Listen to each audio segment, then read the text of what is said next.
Bismillahirrahmanirrahim. Assalamualaikum warahmatullahi wabarakatuh.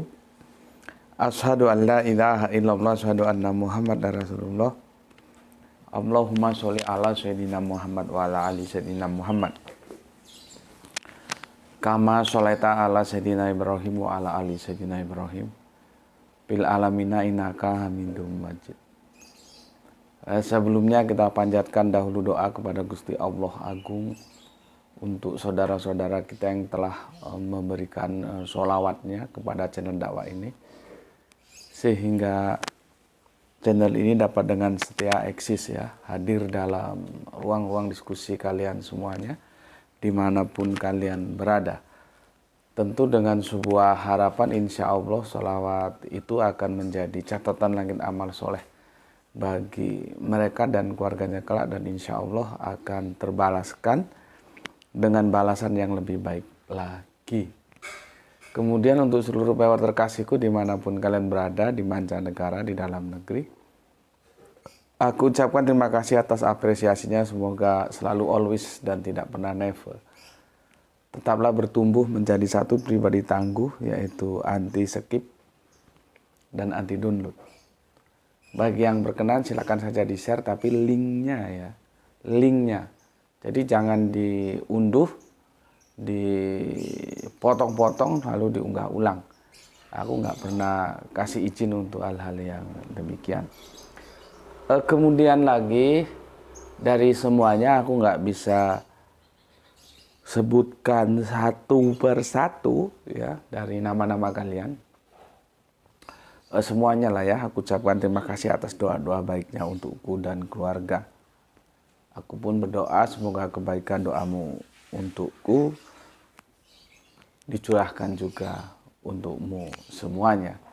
Sebagai sesama saudara, kita saling mendoakan dalam kebaikan, dan insya Allah doa kita bagian dari sekian banyak doa yang dikabulkan Gusti Allah Agung. Amin amin ya rabbal alamin. Oke, suasananya akhir pekan ya, kita selalu berusaha sesantai mungkin, walaupun kadang-kadang tanpa sadar dibawa ke hal-hal yang kesannya serius banget, serius ya. Kita ingin menghadirkan suasana yang sesantai mungkin agar tidak mengganggu akhir pekannya, tapi tetap juga bisa belajar.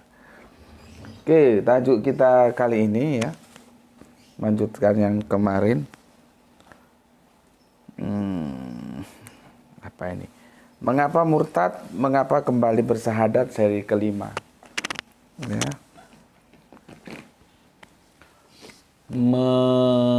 Mengapa? Ya, murtad.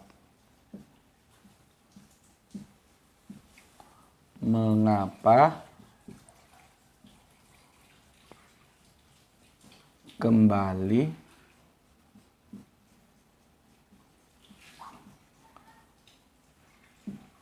bersahadat?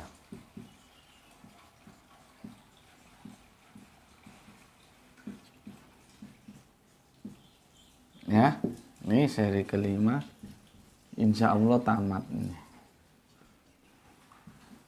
Ya, oke. Ini di request oleh Freedom ya. Nggak tahu Freedom itu apa? Merdeka ya maksudnya.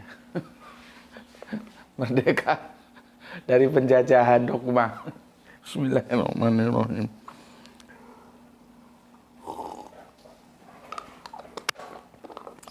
Karena orang di dogma itu terjajah, dia tidak merdeka ya. Orang di dogma itu terjajah. Tentunya apa yang aku sampaikan ini hanya berupa resensi ya, dari satu episode sampai kelima tamat ini. Resensi dari sebuah perjalanan dakwah ketika rehabilitasi ada saudara kita yang terkena virus murtad. Yang namanya resensi tentunya ya tidak lengkap. Ya, kalau mau lengkap ya baca bukunya kan. Kebetulan ini sudah aku bukukan ya. Tapi dalam jumlah yang terbatas ya, ya kalau perlu ya dicetak ulang dia. Dicetak, di print bisa, tapi agak ribet kalau ngeprint karena filenya masih tersimpan di flash disk. Yang enak itu di copy ulang. Kalaupun di copy ulang, karena di sini kan banyak kampus-kampus terkenal ya. Artinya banyak jasa fotokopi yang bagus-bagus karena disitulah tempat para mahasiswa itu untuk menjilidkan karya ilmiah mereka. Entah itu penelitian, entah itu skripsi, disertasi, dan macam-macam lah ya. Jadi banyak di sini fotokopi-fotokopi yang berkualitas gitu ya. Jadi walaupun di copy menurutku hasilnya bagus juga sih ya. Meskipun tentu kalau lebih mantap lagi ya di print. Cuman itu agak ribet. Ya, tapi ketika aku tanya kemarin itu bisa, mereka sanggup ngeprint. Tapi lebih mahal sepertinya. Per lembarnya berapa gitu ya. Oke. Sekali lagi, ini atas request freedom ya, kebebasan, dan harus dipahami ini resensi. Tentunya tidak sedetail apa yang terjadi, ya ini hanya sarinya saja. Kalau mau detail ya baca bukunya gitu, ya. Kemarin aku telah mengusungkan bagaimana kacaunya Tritunggal sebagai konsep teos.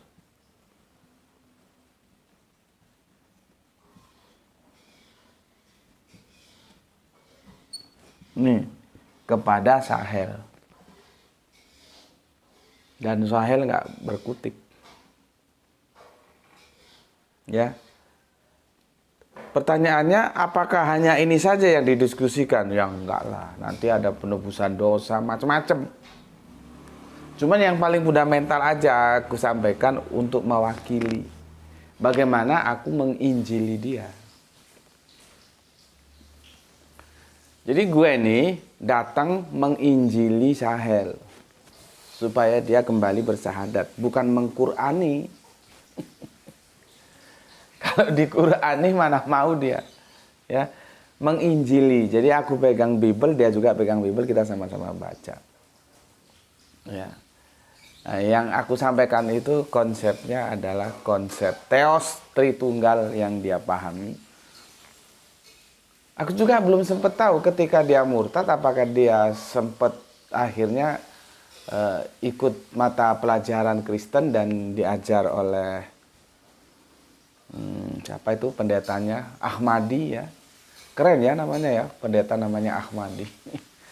Atau tidak aku enggak tahu. Tapi kalau lihat ketika Sahel mau masuk ke ruangan dan itu pintu masih tertutup kan berarti kan para siswa kan antri sama gurunya berdiri dibuka gitu kan. Sahel langsung main tembak aja, dia bilang, Pak Ahmadi pembohong gitu. Tritunggal itu pembohong, Pak Ahmadi bohongi saya. Siapa yang bilang? Om saya. Siapa? Om Sukoco gitu. Itu kan berarti sebetulnya bisa kita runut dari peristiwa itu.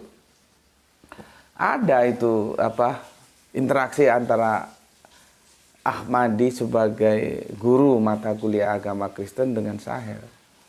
Jadi nggak via teman-temannya. Jadi gini ya, konsep teos sudah ya.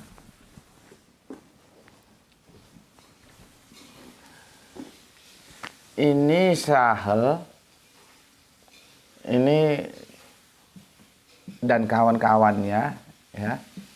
Kan mereka terus dalam satu komunitas yang akrab ini, diskusi-diskusi ini Sahel. Nah, ini Bapak Ahmadinya. Jadi kalau lihat bagaimana Sahel bisa mendobrak Pak Ahmadi dengan kata-kata pembohong, kita bisa simpulkan ini pernah terjadi interaksi. Interaksi langsung, bukan dari Ahmadi ke siswa-siswa lainnya yang Kristen, baru dari siswa-siswa ke Sahel. Kalau misalkan nggak pernah berinteraksi langsung kan dia nggak ngomong Pak Ahmadi pembohong, gitu ya. Meskipun aku belum sempat tanya apakah dia setelah murtad terus ikut pelajaran agama Kristen dan tidak ikut pelajaran agama Kristen. Tidak ikut pelajaran agama Islam, itu aku nggak sempat tanya, ya lupa ya. Cuman ketika dia sudah tidak mau lagi diajak berdoa ketika itu mata pelajaran Islam, tapi dia tetap di dalam. Tapi dia disuruh diajak berdoa, dia tidak mau. Tuh ditanya sama Bu Tin siapa namanya gitu ya, Bu Prihatin atau siapa. Baru disitulah dia ngaku bahwa saya sudah keluar dari Islam. Di situ, kalau itu dia cerita. Si Sahel cerita, tapi apakah ada interaksi langsung antara Ahmadi sebagai bapak guru agama Kristen dengan Sahel, interaksi langsung, itu dia tidak cerita dan aku juga tidak pernah tanya ya, slip gitu ya, ada sesuatu yang harusnya aku tanyakan, ya. Cuman kalau kita lihat dari interaksi yang, ya kan tidak mungkin dong, nggak ada apa-apa, kamu membohong, kan tidak mungkin. Berarti di antara dia dan aku pernah terjadi interaksi, dan yang dalam interaksi itu dia mengatakan sesuatu yang bohong sama aku. Makanya aku ngomong, kamu itu pembohong. Nah, dari situ kita bisa, ini namanya kalau di hukum itu saksi ahli. Jadi saksi itu ada dua. Kemarin belajar sama orang hukum ya. Saksi itu ada dua ternyata. Saksi fakta dan saksi ahli. Nih. Kalau saksi fakta itu ya dia berbicara material, proof. Ya. Tapi kalau saksi ahli itu enggak. Ya, nah, kita bisa merunutnya lewat saksi ahli itu. Ya, setelah Sahel mengatakan Pak Ahmadi pembohong gitu. Berarti kan kita analisa, nah itu namanya ketika menggunakan mata pikir bukan mata dohir ini. Kalau mata dohir kan gue harus lihat ketika Sahel berinteraksi dengan Ahmadi. Nah, itu namanya saksi fakta. Tapi gue kan kagak melihat, maka gue menggunakan mata pikir gue. Dalam pemikiran gue, tidak mungkin Sahel itu berani mengkomplain Ahmadi secara direct kalau mereka tidak pernah berinteraksi. Nah, itu namanya saksi ahli gitu ya. Sekarang kalian tahu ada dua saksi gitu. Makanya kalau ada teman-teman Kristen yang terlalu nafsu tanya saksi, itu kadang-kadang aku ya kalau tanyanya bagus-bagus ya tak jelaskan. Tapi kalau tanyanya hanya seperti apa namanya yang dikatakan teman kita, sepertinya dia itu memang ditugaskan untuk itu, ya, bukan untuk menuntut ilmu ya. Ngapain juga dijelaskan ya. Ngapain juga dijelaskan ya. Biarin aja gitu. Ya.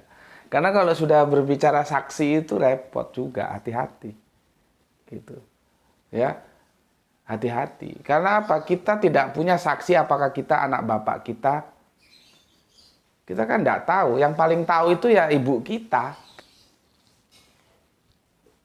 Bapak kita itu bisa dibohongi sama ibu kita. Ibu kita berselingkuh dengan siapa gitu. Bapak kita nggak tahu. Jadilah kita. Tapi kan kita tidak pernah ngomong, aku ini anaknya bapakku. Saksinya siapa? Nah, coba. Coba otaknya dipakai itu. Yang dikit-dikit nuntut saksi. Ya memang sih bisa dites ya. Misalkan kita pergi uji DNA bisa memang. Tapi kan kita sampai saat ini nggak pernah dengar ada orang, ya ada sih itu pun kasus 1/1000 ya. Dulu kan ada kasus itu ya, yang dia nggak mau mengakui anaknya ya.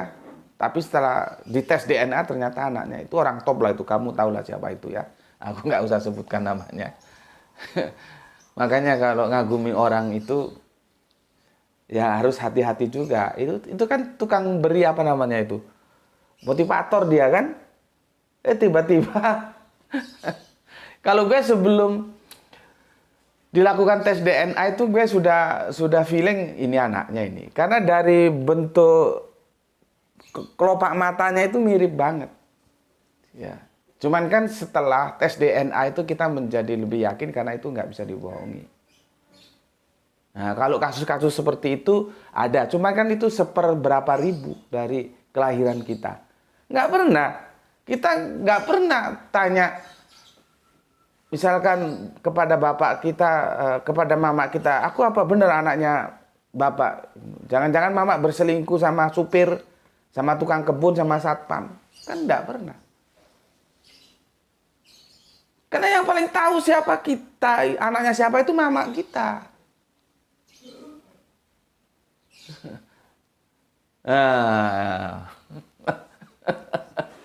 Tahu kan sekarang? Makanya kalau ada yang sok-sokan tanya sama kamu, siapa saksinya? Siapa saksinya menerima wahyu? Saksi palelu itu. Jawab gitu aja. Karena kamu jawab nggak kamu jawab, tetap aja lidahnya menjulur. Karena dia tujuannya bukan untuk mencari pengetahuan, tapi hanya untuk membantah. Dia nggak tahu bahwa saksi itu ada dua, saksi fakta dan saksi ahli. Gitu loh ya. Coba dia tanya, lu percaya kalau misalkan dia tanya sama lu tentang saksi, lu balik tanya sama dia. Lu memang percaya kalau lu anaknya bapak lu? Jangan-jangan emak lu itu nyeleweng sama supirnya. Nyeleweng sama satpam di perumahan lu. Jadi lu gitu. Memang lu pernah tes DNA? Terus kalau nggak pernah, kenapa lu percaya bahwa lu anaknya bapak lu? Kan nggak ada saksinya. Ya, itu namanya, makanya kalian banyak belajar tuh bagus. Belajar sastra, kita bisa tahu bahasa. Ini kita pendekatannya metafora harafiah. Belajar hukum supaya kita tahu apa itu penggalian data berdasarkan perspektif hukum. Ya walaupun gue bukan orang bahasa, tapi gue mau belajar sastra. Gue bukan orang hukum, tapi mau gue belajar hukum. Makanya sekarang kita tahu saksi itu ternyata ada saksi fakta, ada saksi ahli. Kalau ditanya, gue apa menyaksikan ketika Sahel itu di dogma sama si Ahmadi? Gue bilang kagak. Kalau gue menyaksikan, misalkan di ruang gue lihat, itu di ruang itu dia Sahel didoktrin Tritunggal sama bapak guru agama Kristennya, siapa? Pak Ahmadi gitu. Nah itu gue saksi fakta. Tapi kan tidak mungkin orang itu peristiwanya nanti terjadi anakronisme. Pada waktu itu kan gue belum kenal Sahel. Bagaimana gue menjadi saksi? Maka gue bergeser. Saksi fakta tidak mungkin bergeser ke saksi ahli. Saksi ahli itu pakai otak. Kalau Sahel tidak pernah berinteraksi dengan Ahmadi, nggak pernah didoktrin tentang Tritunggal, tidak mungkin Sahel mengatakan Pak Ahmadi pembohong. Kan tidak mungkin. Itu logika sederhana gitu loh. Jadi gue simpulkan terjadi interaksi.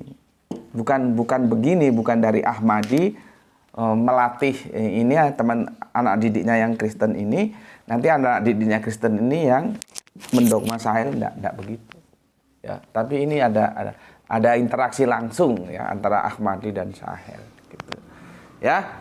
Oke, disitulah Sahel mulai goyah ya, mulai goyah dia. Karena apa? Secara alkitabiah tidak didukung, secara logika nalar juga nggak didukung. Terus dari mana asalnya Tritunggal itu? Ya, memang kalau sekarang heran ya. Di zaman yang sudah Android ini masih percaya terhadap Tritunggal itu. Kita kadang-kadang heran. Kok masih ada yang percaya gitu loh. Seperti kemarin gue peragakan ya. Yesus Tuhan, iya. Yesus anak Maria, iya. Maria diciptakan Tuhan, iya. Lah dari mana kita tahu lebih dulu bahwa lebih dulu Maria melahirkan Yesus atau Yesus menciptakan Maria? Kan itu lingkarannya setan. Itu sesuatu yang nggak masuk logik gitu loh. Ya, sepertinya sederhana, tapi itu benar-benar nggak bisa masuk ke dalam logik kecuali orang yang sudah buta pikirannya ya. Yesus Tuhan, iya. Yesus dilahirkan Maria, iya. Maria diciptakan siapa? Diciptakan Tuhan.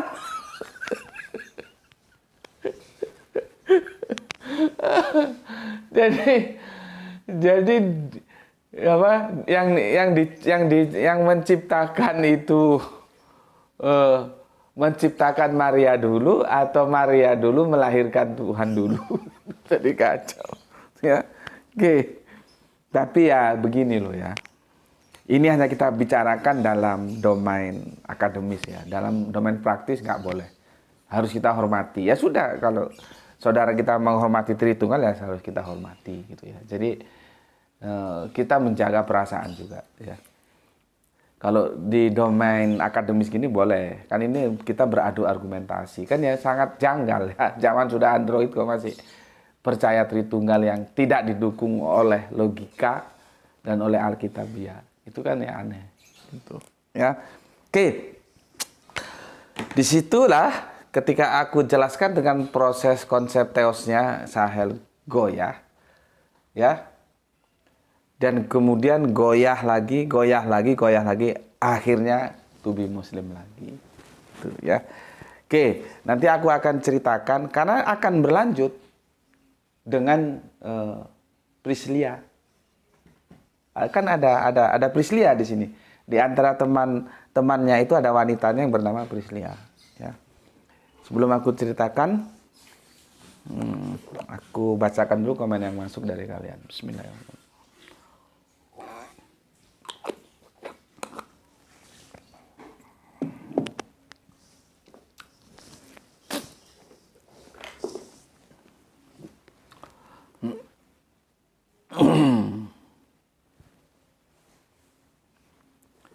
Komen yang masuk. Oke, sekarang seri 5 ya. Ini insya Allah seri tamat ini.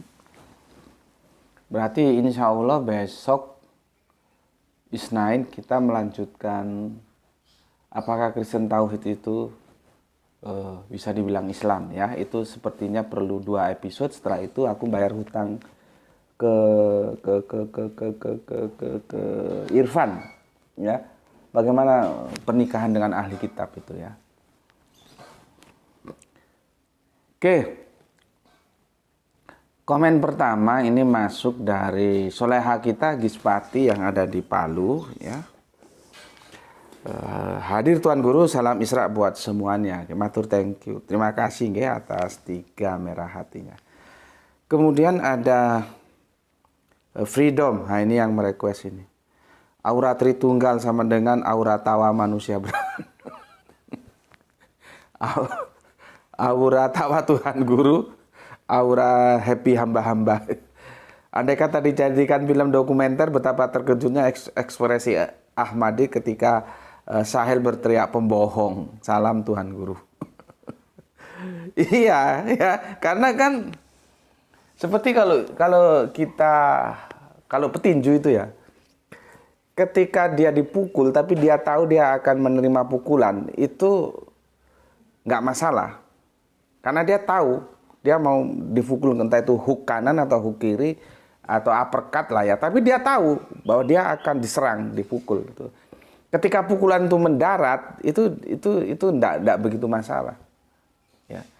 Yang jadi masalah itu ketika dia tidak tahu, tiba-tiba hook kanannya masuk, ya. Atau sekarang ada yang bagus itu dia nggak wajah tapi body shot ya. Body shot itu di antara ulu hati ini dia hajar gitu. Kadang-kadang lawan tuh tidak tahu, dia memperhatikan atas wajah ini ya. Begitu dia tidak tahu dihajar itu dia terkaget dan KO. Sama dengan Ahmadi jelas terkaget. Karena kan nggak ngerti, nggak nyangka orang itu mau masuk ruangan kok.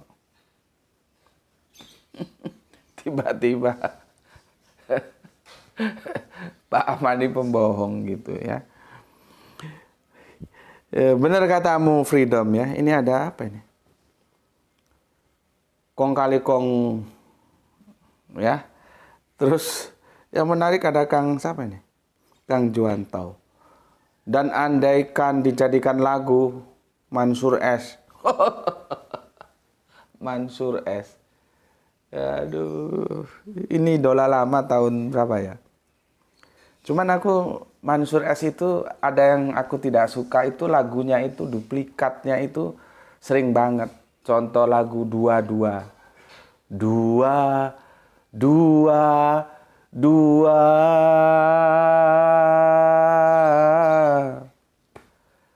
itu lagu India dan banyak lagu-lagu lain yang dia ganti syairnya itu aku kurang suka.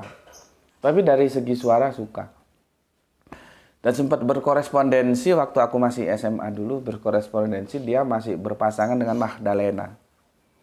Jadi Mansur itu dulu pasangannya iya betul Magdalena kalau nggak salah ya. Bukan Magdala yang di kitab perjanjian baru ya, bukan. Itu kan Magdalena juga ya.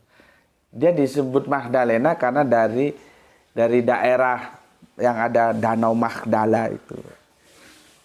Ya, maka disebut Maria Magdalena. Bukan itu ya. Ada Mansur punya pasangan duet itu namanya Magdalena ya. Yang tolong ditutup ini ya. Bagus lagunya. Ada Sejengkal Tanah, ada yang berkesan bagi aku Air Tuba ya. Air Tuba. Banyak. Ada lagi Pelaminan Biru ya, Pelaminan Biru. Tapi sekarang itu setelah aku amati ya, si ini juga mantep ini kalau kalian lihat yang suka dangdut tapi ya. Siapa itu? Asep Sonata enggak salah. Dia punya cengkok dangdut tuh itu mantap kali itu Asep Sonata. Cuman kadang-kadang dia sering tengah nyanyi terjebak lupa syairnya. Iya, Asep Sonata nggak salah lah ya. Itu cengkok dangdutnya mantap itu ya. Oke, kau pembohong dan kau pendusta. Kau pembohong. Oke, terima kasih. Kita lanjutkan ke Alip ya. Naracap sambil nyeruput ipok. Waduh. Siapa naracapnya ini? Punya gandengan baru. Bagikan kembali ilmu yang didapat karena tidak boleh menyembunyikan ilmu. Terima kasih matur nuwun sharingnya. Semoga kita semuanya selalu dalam lindungan dan petunjuk Gusti Allah Sang Maha Agung. Amin. Salam Isra untuk semua viewer channel iki. Sehat, bahagia selalu. Alhamdulillah. Oke, matur thank you. Terima kasih untuk yang punya Depok. Kemudian kong kali kong. Aduh, pilek. Menyimak Gus sehat selalu beserta keluarga. Oke, terima kasih. Yesus itu Tuhan. Bunda Maria melahirkan Tuhan. Tuhan menciptakan Bunda Maria. Ribet 7 turunan. Akhirnya datanglah umat Plong-Aplongo memberitakan Injil. Salam waras. Ya salam. Oke, kok kali kong ini bisa aja. Kemudian ditaku-taku ya. Assalamualaikum waalaikumsalam warahmatullahi wabarakatuh. Gus Beti, nyimak mugi berkah. Salam Isra sehat selalu Gus. Oke, matur numbah nun untuk ditaku-taku ya. Matur numbah nun. Terima kasih. Begitu juga salam Isra untukmu. Kemudian kok tanda-tandanya sudah mulai datang ini. Pilek.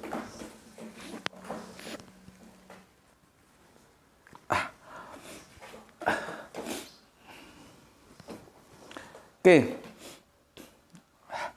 Aduh, sorry. Sulit bernapas.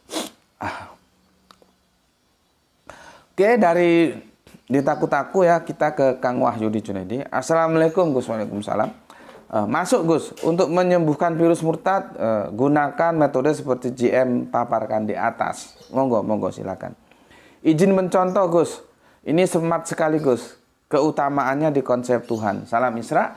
Oke, salam Isra juga untuk Kang Mas Wahyudi Junaidi. Iya, karena bagian terpenting ya dari agama itu adalah konsep theos. Ya. Kalau lain-lainnya itu menyusul. Kalau konsep theosnya saya sudah salah, terus mau ngapain lagi? Dilanjut. Sama dengan kalau dosen itu mengoreksi mata kuliah statistik, mahasiswanya ujian gitu ya, statistik itu. Itu kalau atas rumusnya salah, itu nggak usah dicek sampai ke bawah, langsung aja gini. Capek buang-buang waktu, pasti salah. Kalau formula yang dipakai salah. Misalkan berapa UCL, upper control level, nanti ada LCL, lower control level. Terus nanti ada N besar, N kecil ya, populasinya berapa, simpelnya berapa, ada mediumnya. Itu formula-formula yang nggak bisa salah. Kalau itu salah, ke bawah itu sudah nggak usah capek-capek, langsung dicoret. Ya tinggal mau dikasih apa. Kalau anaknya sudah tukang bolosan ya kasih E aja. Tapi kalau nggak pernah bolos, kasih D. Ya, kasih D. Jadi begitu. Kecuali salah hitung. Salah hitung itu yang begini. Misalkan 6 kali 5 itu berapa gitu ya. 30 kan. Terus dia tulis mungkin buru-buru 32, 33 gitu. Itu bisa dimaklumi. Tapi kalau sudah formula salah itu enggak bisa. Karena formula itu dalam analisa statistik. Begitu juga sebetulnya sih analisa teknik itu begitu. Itu akan menentukan apa hasil ke bawah nanti. Gitu. Ya, itu untuk Kang Mas Wahyudi Junaidi, monggo kalau mau dicontoh ya, konsep Tuhannya dulu jelaskan. Gitu. Tapi hati-hati juga loh ya. Kita kan belum selesai. Apakah Kristen Tauhid itu bisa juga disebut Islam? Karena konsep teosnya ketemu dengan kita. Jadi Kristen Tauhid, Saksi Yehova itu ketemu konsep teosnya. Jadi Gusti Allah itu tunggal dan Kanjeng Nabi Isa atau Yesus itu ya Nabi, sama seperti kita. Ya. Makanya itu juga perlu kita kaji ya, itu kan di request oleh teman Kristen kita. Oke, kemudian Pak Abdul Muluk. Assalamualaikum, waalaikumsalam, dari sedang menyimak Gus. Salam, semoga sehat selalu dan salam Isra untuk saudaraku semua. Ya, terima kasih untuk Pak Abdul Muluk, salam Isra juga untuk semua saudaraku yang ada di Deli Serdang. Kemudian kita lanjut Kang Sahran Gifari menyimak setelah 2 jam tayang. Sepulang olahraga jalan pagi ke Gor Saparua. Mantap kali. Terus makan soto itu habis jalan pagi. Oke, kita lanjut ke Banjarmasin. Ada soleha kita Bu nih. Assalamualaikum warahmatullahi wabarakatuh. Banjarmasin menyimak setelah ba'da maghrib. Salam Isra, salam Isra juga dan terima kasih matur nembah nuwun atas merah hatinya. Kemudian ada Kang Irfan Al-Akbar. Ulo marani gepuk. Ulo itu ular, marani itu mendekati, menghampiri, gepuk itu tongkat atau pemukul ya. Ular menghampiri pemukul, cari mampus dia. Masih menyimak dari Kerinci Jambi, mantap. Matur nuwun sudah banyak membantu untuk Kang Irfan Al-Akbar. Ditakut-takut kembali, saudara Sam Amrik ngobrol di situ ada Yahudi India Oten. Obrolan bla bla bla. Sam tanya ke Oten India, apa Yahudi saudara? Ya. Dan balik tanya benar Oten saudara Yahudi bukan? Akhirnya Yahudi dan Islam ketawa. India Oten kabur. Kagak ngerti gue maksudnya. Sorry. Gagal paham gue. Maksudnya cerita apa ini? Ya. Kemudian soleha kita Rahani Junaidi. Assalamualaikum, waalaikumsalam Tuan Guru. Baru nyimak telat wae anta. Aya anu kesibukan. Kesibukan naon? Ada soleha kita Rahani Junaidi ya. Nggak apa-apa telat. Semua orang punya kesibukan ya. Yang penting tetap ngaji. Tinggal diselesaikan saja waktunya. Ini seperti jagoan kita ini ya, Kang Sahlan Lipari, kadang begitu diunggah dia langsung lihat, kadang telat berapa saat, sampai ini telat sampai 2 jam, tidak apa-apa. Karena masing-masing punya kesibukan, yang penting tetap ngaji gitu, ya. Oke, kemudian dari Soleha kita Rahani Junaidi, kita ke Kang Mas Dian Yuda Semarang ngaji, Gus. Mantap. Dari Semarang kita bergerak terus sampai ke Tangerang, ada Bapak Ikhwan Tamin, salam Isra. Oke, salam Isra juga untuk semuanya Pak yang ada di Tangerang ya. Kemudian kita lanjutkan, ada Kang Mas kita Aljus, yes, one. Nomor 1 kembali dia. Oke, matur, thank you ya. Nih. Aduh, sebentar ya. Pileknya ini udah mulai datang.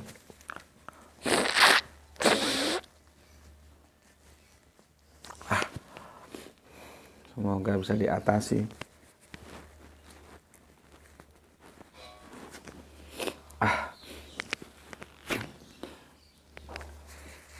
Gak tahu di tempat lu musim orang batuk nggak? Iklimnya lagi nggak familiar ini, ya.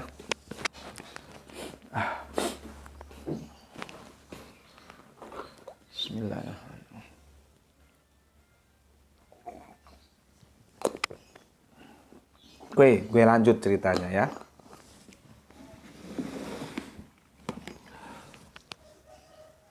Sahel, setelah aku jelaskan konsep teosnya dengan yang lain-lainnya ya, banyak kan permasalahan lainnya tentang dosa waris ya, itu kan tentang estafet kenabian ya, tentang sebetulnya Yesus itu diutus untuk apakah untuk, kita sudah bahas all nation, apakah hanya untuk bangsa Israel, banyak.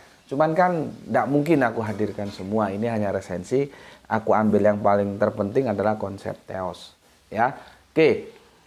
Akhirnya Sahel goyah, ya, Sahel goyah, dan alhamdulillah, ya, hidayah mau lagi dia terima dan dia to be Muslim, menjadi Islam lagi.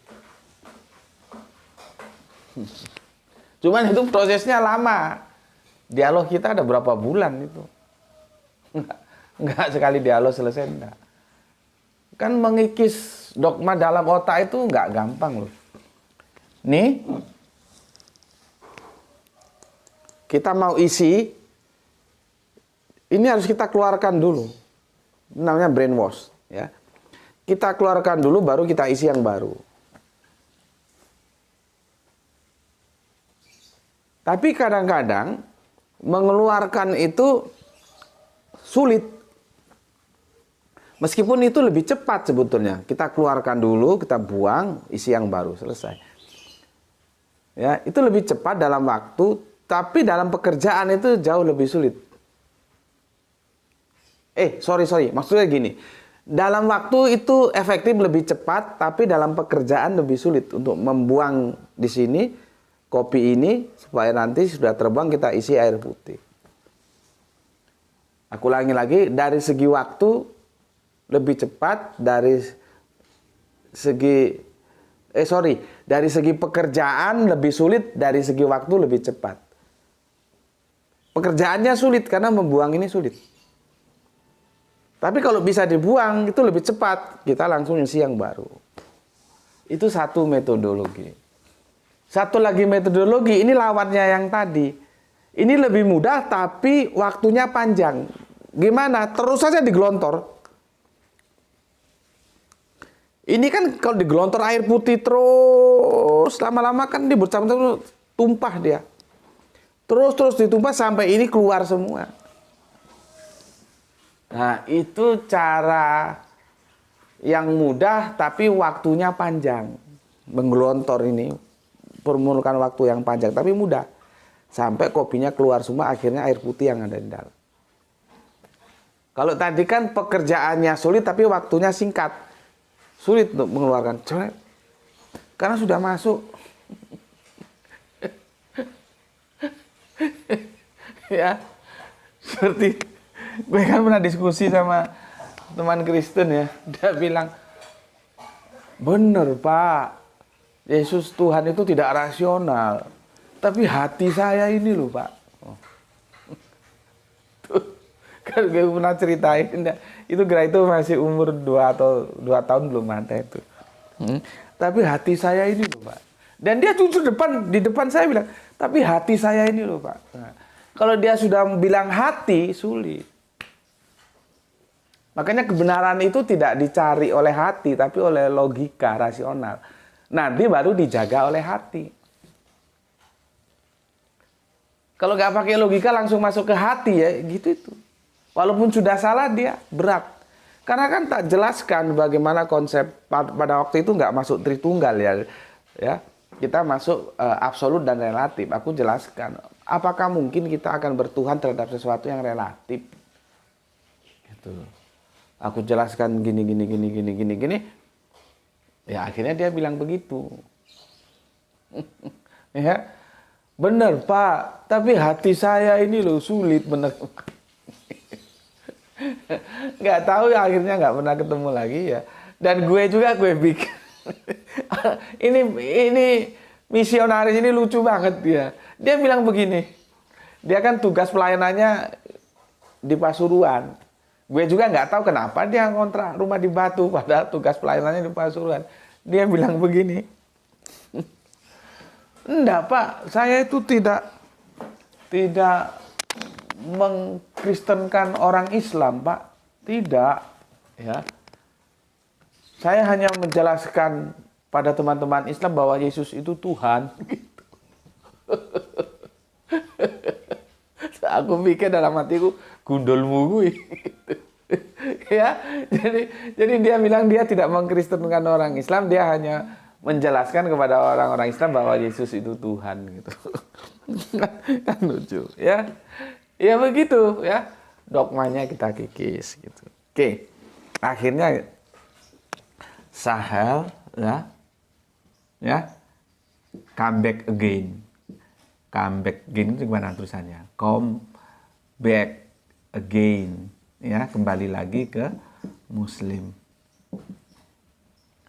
Peristiwa ini mereka sudah tamat, sudah akhir-akhir pendidikan kan dia. Peristiwa ini kan kelas 3. Jadi sudah tamat. Mereka pisah. Termasuk sama si Priscilla ini pisah. Ya, pisah. Karena sudah tamat. Ya ini dengan kehidupannya, ini dengan kehidupannya. Dan Sahel kan nggak bisa kemana-mana karena dia tergantung kursi roda. Ya.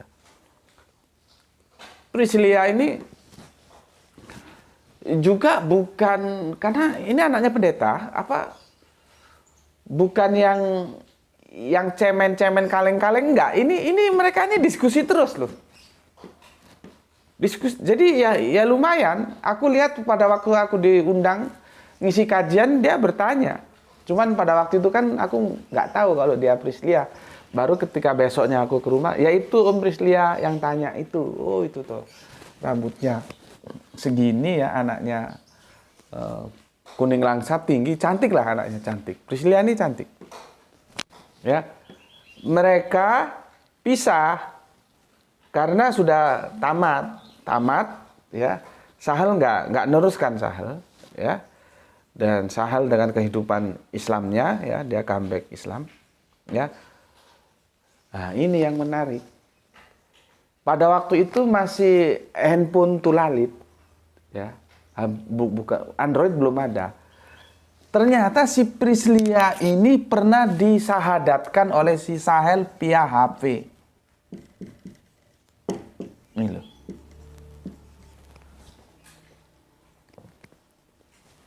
Via HP. Jadi satu-satu sudah.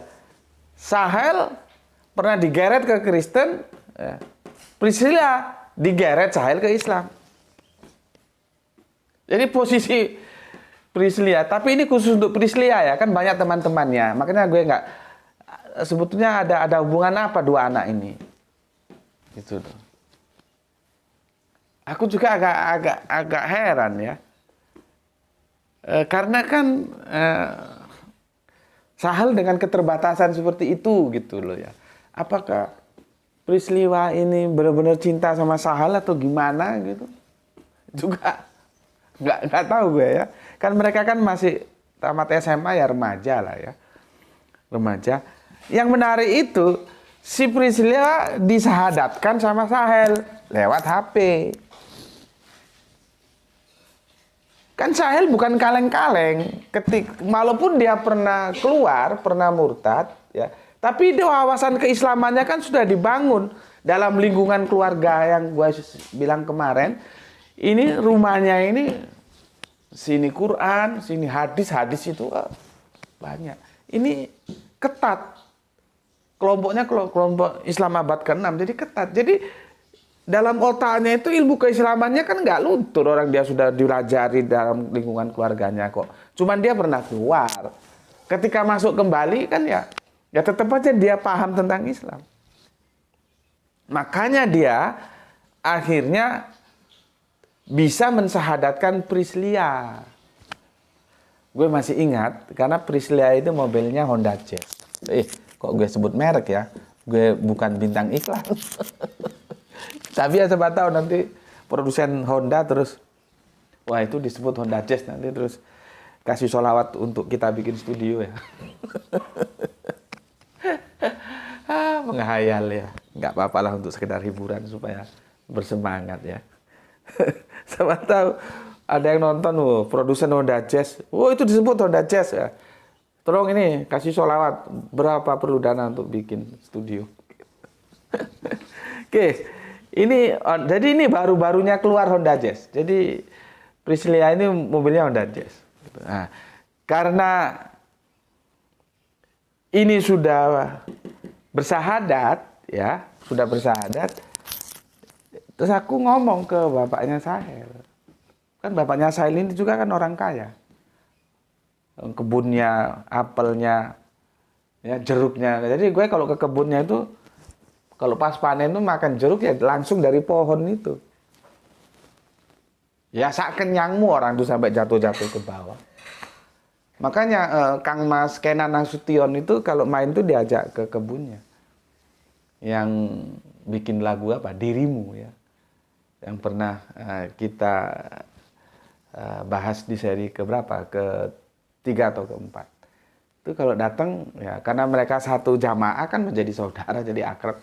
Ya, main-main ke villa. Jadi gue sempat ngomong ke bapaknya Sahel nggak ada masalah. Artinya mau menerima Priscilla sebagai mantu gitu loh. Karena kan ini sudah bersahadat. Kalau ini tetap Kristen ya nggak mungkin diterima oleh keluarganya Sahel. Yang jadi masalah, aku tidak dapat informasi bagaimana. Karena ini anaknya pendeta. Dari pihak keluarga dia bagaimana?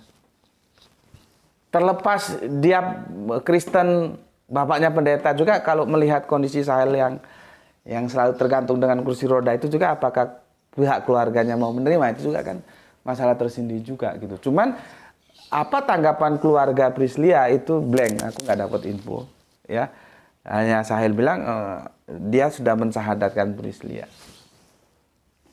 Dan aku bilang aku manggil bapaknya itu Gus Kukuh.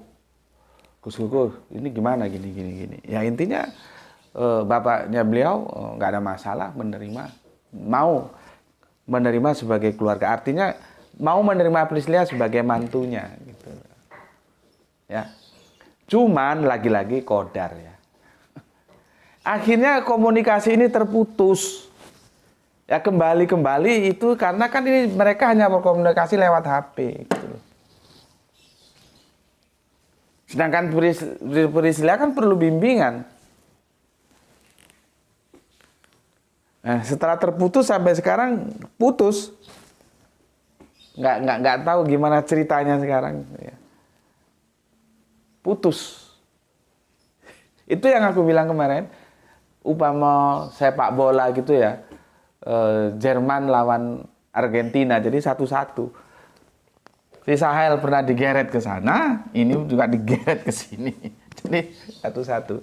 Cuman sayangnya ya itulah akhirnya putus karena keterbatasan Sahel. Seandainya Sahel itu dalam kondisi yang normal, mobile tentunya bisa, ya bisa berlanjut lah. Kalau dia kan enggak, dia kemana-mana harus kursi roda, harus supir, harus ada supir yang mengantarkan dia dengan mobil kan. Itu yang jadi masalah. Seandainya dia tidak begitu, komunikasi bisa minimal bisa saling kunjung lah ya akan bisa lain ceritanya. Cuman ya semua itu kodarnya sudah begitu, yang penting sudah berusaha kan. Kita juga kan nggak bisa memasrahkan kepada takdir kan, nggak bisa. Harus usaha dulu, baru nanti hasil usaha itu sandarkan di takdir. Makanya kan kita pernah bikin kajian video, ketika usaha telah sampai di tapal batas, biarkan takdir dan doa bertarung di langit. Kan begitu. Jadi harus usaha. Nah, usaha salah aku kira sudah cukup. Ya. Akhirnya seperti itu ya harus kita terima. Gitu. Oke. Sampai di sini dulu dan ini edisi tamat. Semoga bisa memuaskan yang merequest Freedom dan teman-teman lain. Nanti kalau ada yang kurang puas ya silakan ditanyakan di kolom komentar ya. Sebagai sebuah pembelajaran, ini namanya aplikasi. Ya. Praktis. Kristologi masuk ke domain praktis, bukan hanya berhenti di domain teoritis. Itulah perlunya kamu itu kalian semua, mulai yang muda sampai yang tua. Kalau yang tua, ya bisa mengimunisasi anaknya, cucu-cucunya. Karena dunia ini global. Sekarang informasi apa aja dia faith freedom, cari di Google, ketemu. Kalau dia belum punya bekalan kan riskan. Maka kristologi itu menjadi urgen setelah Islam.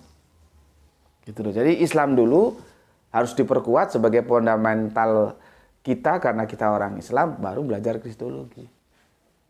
Jangan kebalik, belajar kristologi habis-habisan belajar Islam kagak. Belajar Islam dulu ya. Setelah itu oke, baru belajar kristologi. Untuk apa? Untuk mengadvokasi akidah. Ya, kalau sudah terlanjur untuk merehabilitasi. Kemudian berapa? Diimunisasi, terimun dia kebal. Mau diiming-imingin apa saja, mau yang katanya Yesus bisa berjalan di atas air, dia nggak akan tertarik. Karena dia sudah belajar kristologi, bagaimana sebetulnya peristiwa Yesus berjalan di atas air yang sudah kita bahas kan itu kan. Itu salah satu pentingnya kristologi. Jadi kalian semuanya di sini ya, seperti kata Alif tadi, kalau sudah punya ilmu jangan dipakai sendiri, tularkan ke yang lain. Itu juga bisa bentuk praktisi. Di sini kamu belajar, ke sono kamu mengajar. Itu praktisi yang paling ringan. Baru praktisi berikutnya ketika ada kasus gini kamu harus turun tangan. Nggak bisa itu semua kamu selesaikan kalau kamu tidak menguasai kristologi. Itulah kenapa kristologi menjadi penting ya setelah Islam itu sendiri gitu. Ya. Dan ini semua nggak pakai Quran. Dan akhirnya teman keluarga besar Sahel nggak berani komentar. Nggak berani komentar. Yang penting kan anaknya kembali Islam. Caranya kan terserah aku. Ya. Cuman mereka juga ya diem. Kalau aku datang itu nggak pernah dakwah kok bawa Bible, dakwah kok bawa Bible, kok nggak Al-Quran, nggak pernah. Memang nggak pernah seperti itu ya. Cuman karena mereka itu kelompoknya abad ke-6 ketat, gitu ya. Padahal kehidupan ini nggak selalu begitu, tergantung keadaannya. Nah, Sahel itu bisa sembuh karena aku injili, bukan aku Qurani, gitu. Ya, itu kisahnya sudah aku sampaikan sampai bapaknya Sahel itu nggak ngomong ke aku sih, yang ngomong ke Sahel yang pernah aku sampaikan bahwa Koco itu separuh dari harta kita. Itu Sahel ngomong ke aku, belum lama juga ngomongnya. Ketika aku ke rumahnya ngambil apa gitu sama mamanya Ranti gitu. Sahel bilang begitu. Kalau ke aku langsung ngomong nggak pernah. Sahel yang ngomong bahwa bapaknya bilang